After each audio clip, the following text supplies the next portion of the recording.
Dad! What are you doing here? I couldn't help but shout. Because there was Dad, in the yard under the blazing sun. He was lying in an old tent that had become worn, just like the ones I saw in my childhood. Don't worry about it. It's the usual thing. Dad's weak reply made me speechless. Since he had injured his leg, he has been living with my brother and his wife.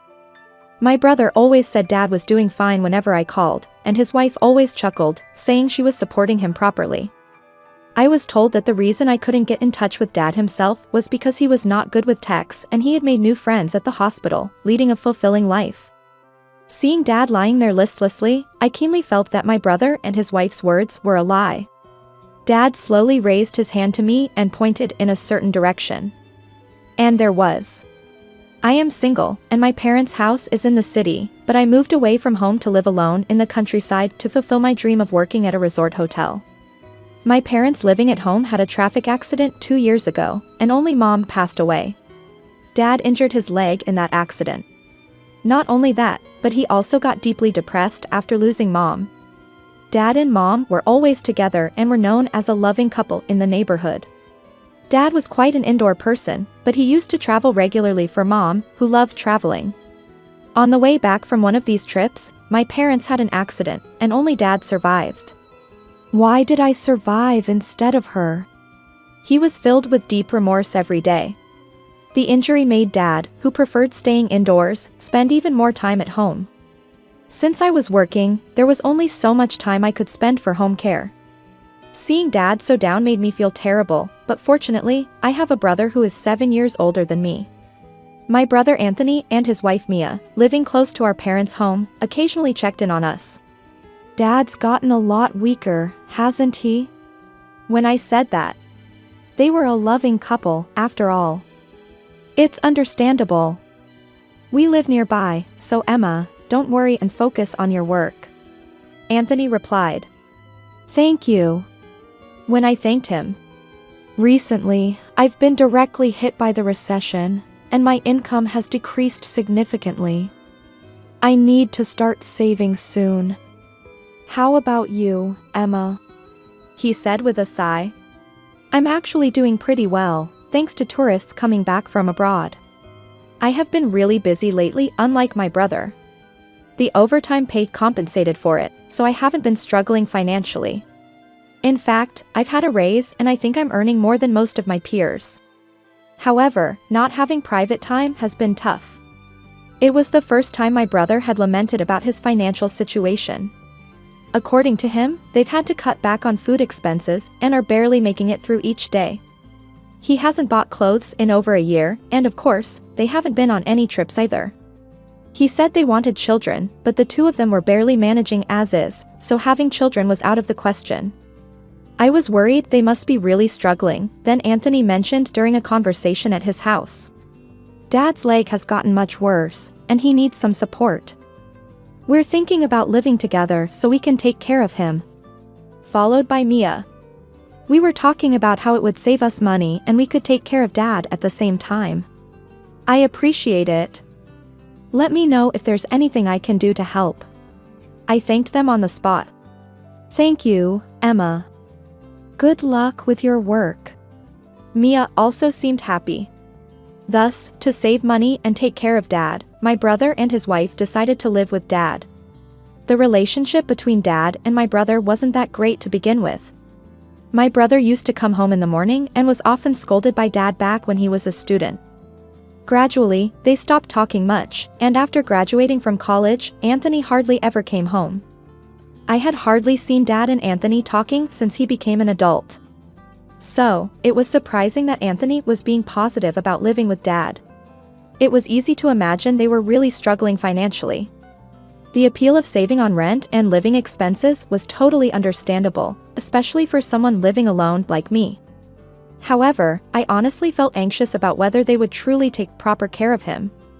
Since I couldn't go back home often due to work, I regularly called Anthony instead. Hey, Anthony, how's Dad doing? He's started to smile a bit more these days. Isn't caregiving tough? I'm sorry to leave it all to you. It's been 3 months now and I think we've gotten quite used to us living together. Initially, I felt anxious, but it seemed that my brother and his wife were dedicated to support Dad, so I could focus on my work with peace of mind. Several years have passed, and after the summer vacation ended, I decided to visit my hometown for the first time in a while. I called Anthony to avoid surprising them with my sudden return. "Hey, Anthony! It's been a while." "Oh, it has been. How are you? Think you'll be able to come home this year?" I was relieved to hear his cheerful voice. "Yeah, the busy period has finally calmed down, so I'm thinking of coming home for 2 or 3 days." "That's good to hear. Be careful on your way back." "Thanks, please let Dad and Mia know too." I tried to call Dad as well, but couldn't get through, so I informed Anthony and then went home for the first time in years. It was the first time I hadn't been back home for so many years. Since Mom passed away, I was worried about Dad and tried to visit home as much as possible during my holidays. But I felt reassured because Anthony and Mia were living with him and I had been too busy to visit for several years. The family home in the city felt hotter than where I live. I finally arrived at the family home, sweating and wondering for how long the intense heat would continue. Then, I saw an old tent in the front yard that I didn't recognize. Was there such a tent?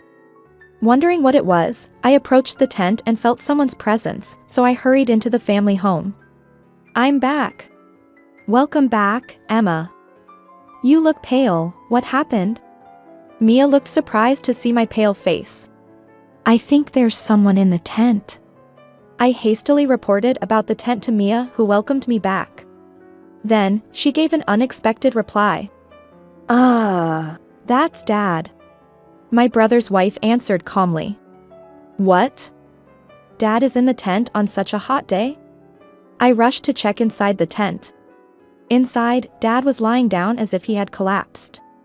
"Mia! I'm calling an ambulance. Dad is fatigued," I said, and then, "No need to call an ambulance," Mia shouted at me.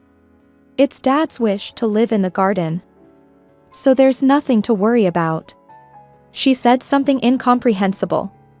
Dad is fatigued on such a hot day and still claims to want to live in the garden?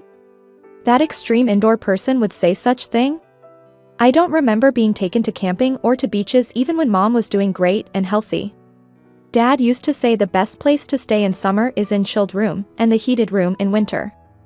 There's no way Dad would want to spend time outside on such a hot day. I felt that something was off, an unpleasant premonition came over me. I hurried over to the tent where Dad was and spoke to him. "Dad, what happened? Are you okay?" "Emma? It's nothing, just the usual, I'm fine," Dad said in a weakened voice. "Do you live in this fiery place every day? Won't you come inside?"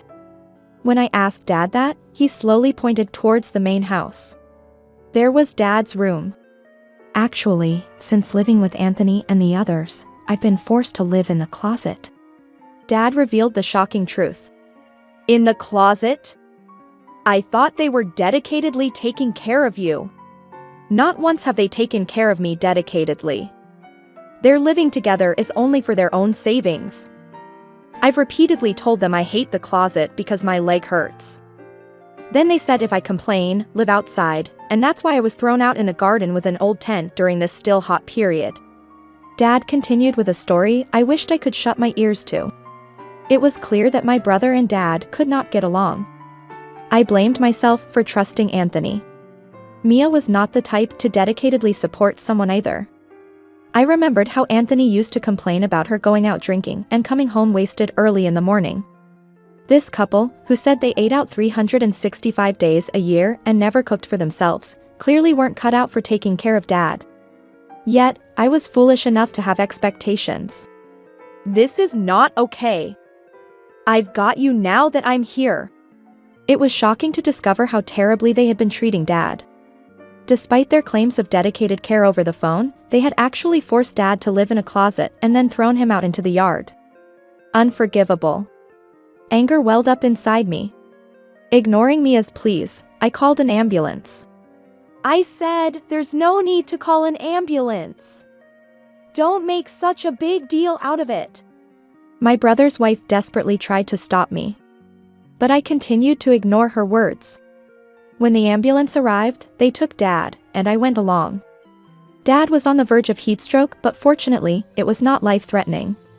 However, he was hospitalized because he hadn't been given proper meals and was left in an unhygienic environment. Dad, rest easy and take your time to recover. Then he replied, Emma, you're my lifesaver. I was prepared to join your mom every day. He looked relieved. What are you talking about? We need you to live much longer. Realizing Dad had been living each day as if it were his last, I felt tears welling up. But I kept a smile on my face in front of him. I went back to the family home to collect some things for Dad's hospital stay. Anthony, Mia, you need to explain yourselves about Dad. I confronted my brother and his wife with my anger about how Dad had been treated. We were just acting cold, hoping Dad would leave on his own. Mia confessed nonchalantly. Yeah, surprisingly, he was stubborn and wouldn't leave. Anthony said it as if it was nothing. They seemed to be aware that they had been cruel to Dad. They laughed while talking about their attempts to drive him out. Do you even hear what you're saying? It's good that he's alive, but if something had happened to Dad, you'd both be criminals. You're over-exaggerating. We did feed him, and checked if he was alive once a day. He spoke as if they were dealing with an animal. He's being hospitalized because he wasn't fed properly. What do you think Dad is? It's absurd to kick him out of his own house. My brother and his wife showed no sign of remorse and began making excuses. We didn't want to live here out of choice. We moved in because we were struggling financially, but caregiving turned out to be harder than expected. Then Mia added, that's why we tried to put him in a facility. But Dad really hates the idea of leaving this house filled with memories of his wife. He even tried to kick us out. They appealed to me, victimizing themselves.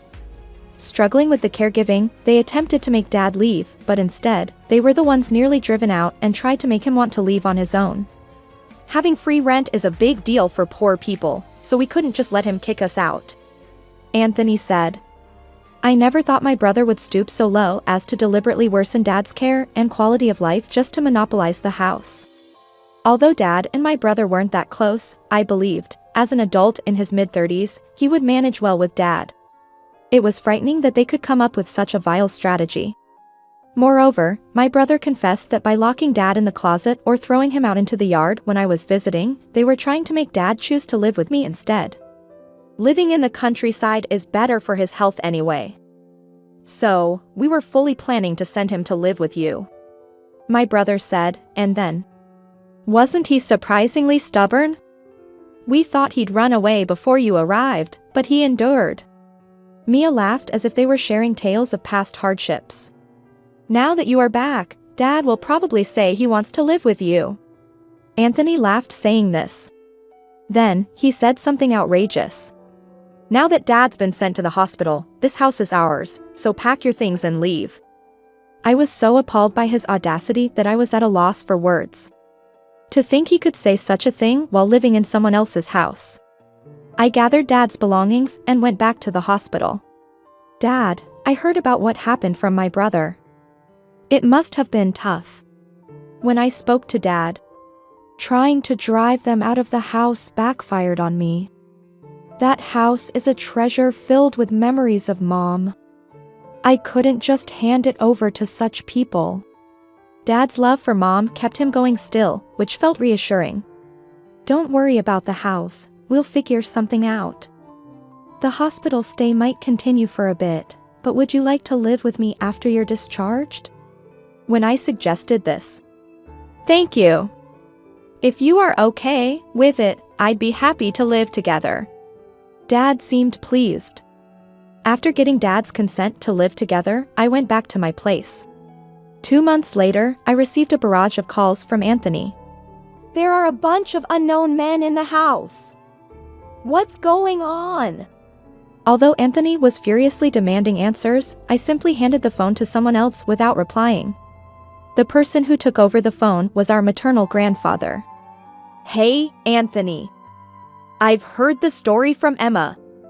You've done something terrible to my dear son-in-law. When grandfather spoke, Grandpa! Anthony sounded shocked. Our family home was actually built by our grandfather as a wedding gift for Mom when she was young. Dad was adopted into the family, and grandfather always doted on Dad as if he were his own child. And I told grandfather about the situation. He was furious and sent over some of his strongest apprentices to drive out my brother and his wife. After the commotion, I immediately called grandfather, who is the land and house owner. Grandfather has always been imposing, and Anthony has always been afraid of him. I sought his help this time, believing he would be able to do something.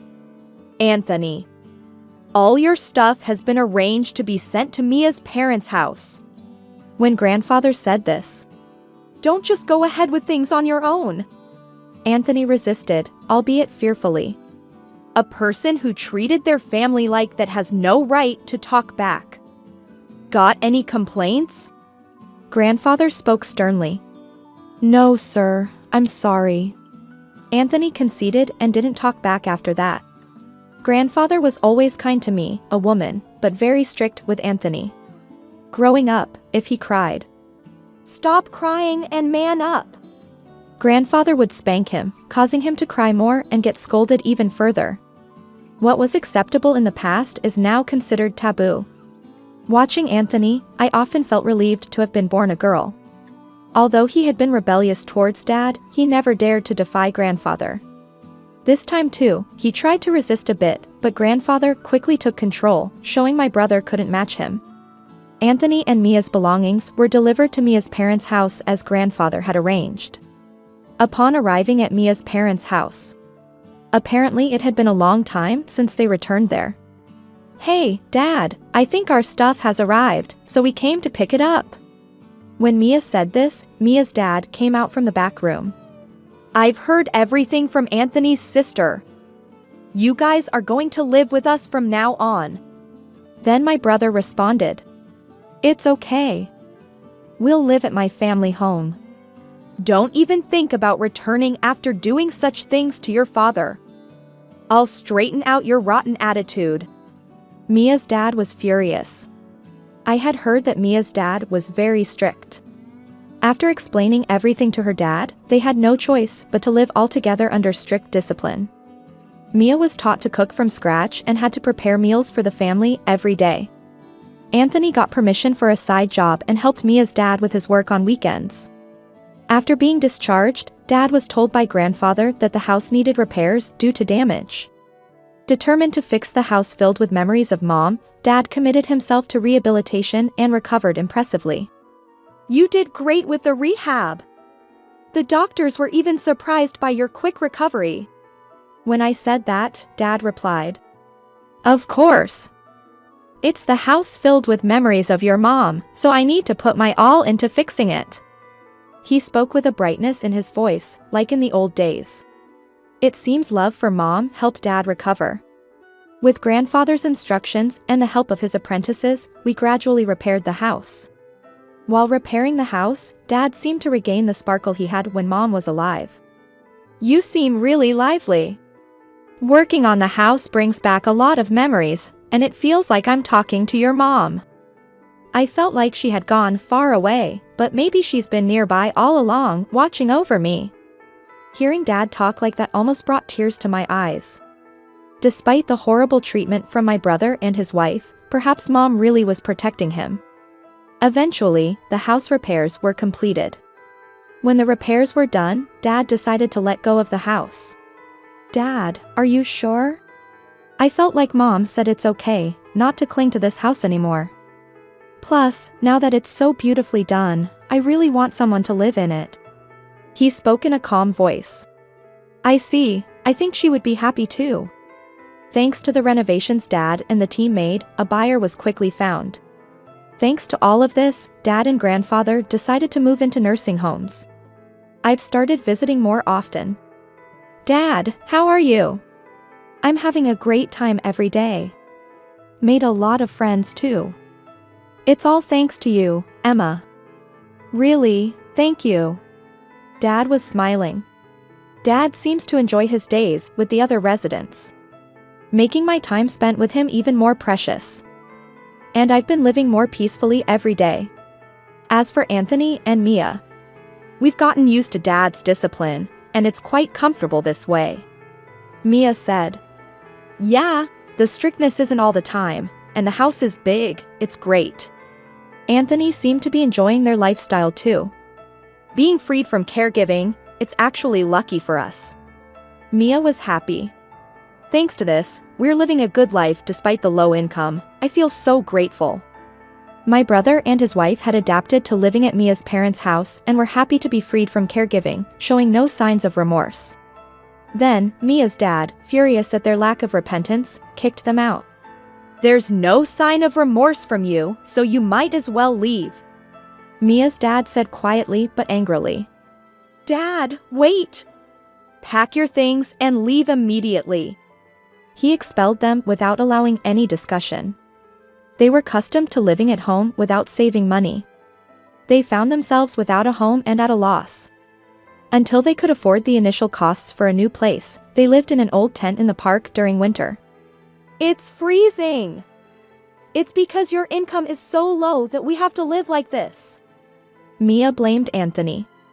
The tent is from home, but I bought you a new sleeping bag, so stop complaining.